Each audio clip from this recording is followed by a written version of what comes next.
Shalom Aleichem, everyone, and welcome back to Hakseik's learning of the PELE YOETZ. Today is day number 16, and we are holding over here at the end of the chapter of Avas Habanim Ha'abanais, the love that we have of our children.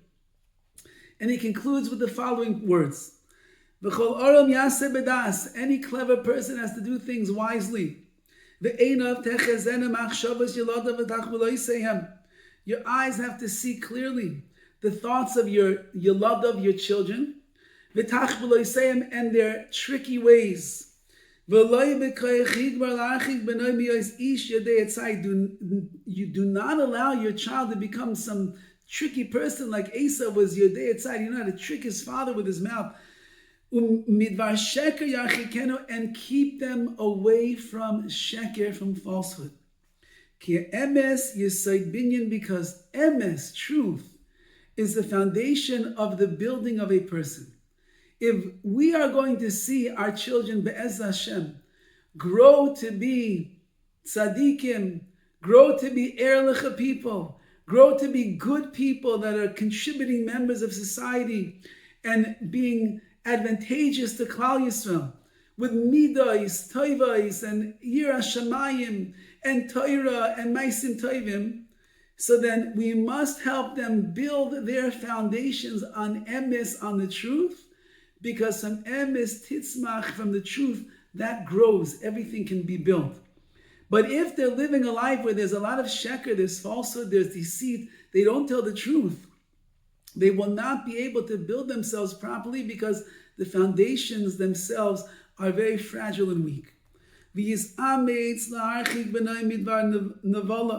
Do whatever you can to keep your children away from speaking in vulgar ways, vulgarity. And you should keep them away from making vows, because many people make a vow they can't keep it. And keep them afar away from any trace of isser, something that is usher, that is prohibited. And those things, behaviors that are crude. And things similar to that, anything that is wrong, that is bad, that could be damaging to their emotional, spiritual, physiological world. Try your best, whatever you can do, to keep them away from that. Certainly the sins of their youth, they need extra guarding. Kids are immature and foolish, and they do very stupid things, unfortunately, with their being impetuous and being impulsive. Try your best, what you can do as a loving, caring, doting parent, to keep them away. V'das u'zehiros u'zrizus. It requires a lot of knowledge, of alacrity, and zrizus, and being quick to do the right thing. You've got to be on top of them, to whatever you could be, to that extent, especially when they're younger. As they get older and they're maturing and they're becoming more independent, much more difficult to make those changes. And do not trust and believe in your sons and your daughters that everything is just going to work out perfect. My son, he'll never go in the ways of the wicked. He'll never surround himself with people that are chaitim, that are sinners. Not my kid's a tzaddik. He'll never do the wrong thing. There's no guarantor to arise, to illicit relations, which means there's nothing guaranteeing that Rahman al-Islam, our children could get schlepped away by the wrong crowd, the wrong people, the wrong phone, the wrong pornography, the wrong things. It's so likely, especially in today's world, that a father and a mother, we have to be on guard, we have to watch over them, we have to be careful, and we got to daven a lot to HaKadosh Baruch Hu. We have to daven and be mispalel. We'll do our part, HaKadosh Baruch Hu, you do your part, and the rest we leave up to Hashem. And whatever is going to be, we just have to be the best parents that we possibly can. If they turn out to be tzaddikim, ashreinu, how fortunate we are. If they turn out not to be tzaddikim, that's also part of the gezer, the will of the Rabbi Shalom, and we have to be makabel that and to accept that, and then deal with them and live with them in that way, with love and understanding and respect and care. and we have to do the best job that we can for the package that HaKadosh Baruch has given us. Further, he writes, you have to know, the greater that a person is, the greater the Yetzer Hara. So if you have a son who's gebenched, he's blessed with tremendous kishronis, a tremendous mind, tremendous talents, abilities, charisma, all different things that you can have. You have a daughter she is so geschicked at a young age. She runs the house, she takes care of the kids, she does the babysitting, she changes the diapers, she cooks the food. She got so much skill, so much maturity about her. You should know. Chazal are telling us, beware. Because kol hagadol mechaver, the greater the person is, the greater is the Yetzer Hara. And therefore keep an eye on them. You can't be on top of them. Keep an eye and try to keep guiding them into the right direction, that they should see the Yetzer Tov that they have, the godness of the neshama that they have, and go after that in their lives.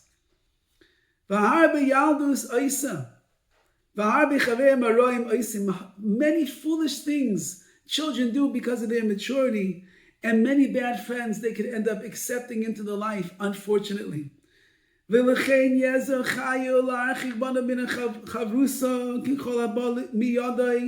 And therefore do whatever you can to keep them away from the chevera, the bad friends.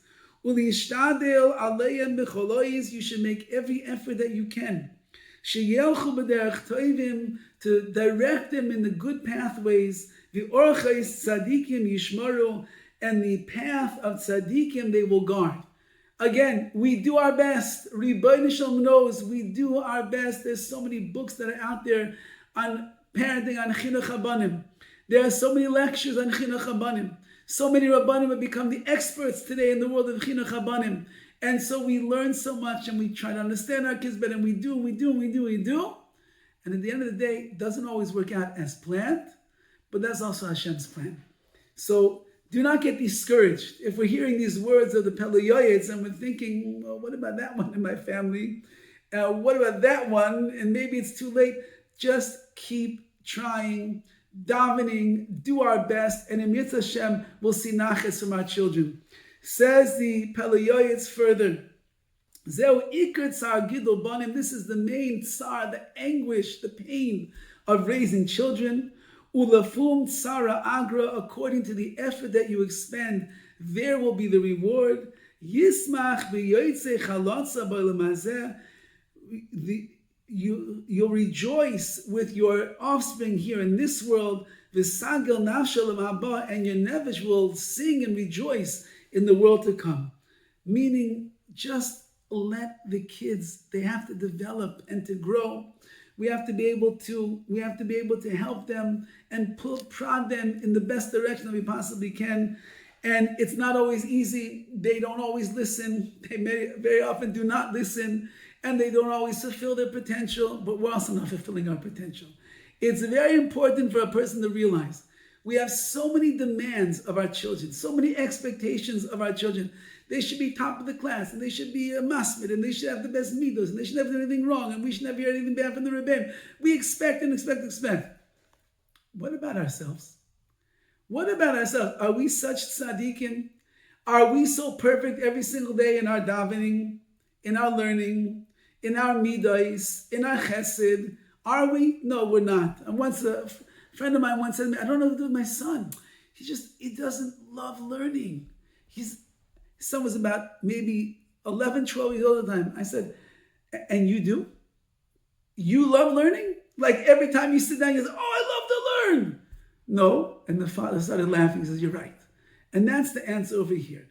We cannot have these massive, inappropriate expectations of our children. We have to see them and understand them for who they are and raise them in that way, be'ez Hashem. And then in Yitzhak Hashem, Yismach v'yoytzei chalasa v'alamazeh, will rejoice in this world and olam haba, the world to come. And he concludes, V'gam avazu tzarech shetei nimsheches me'avas hamakom. This love is really drawn out of the love that we have for Hashem. She'ishtadel yoyz marbe l'kavetz palim l'mokim. What are we trying to do? We want many workers to be able to serve HaKadosh Baruch Hu. Every one of our children we're bringing into this world, that's why there's a mitzvah pure to populate the world. L'shev is that there should be people that are in this world serving Hashem.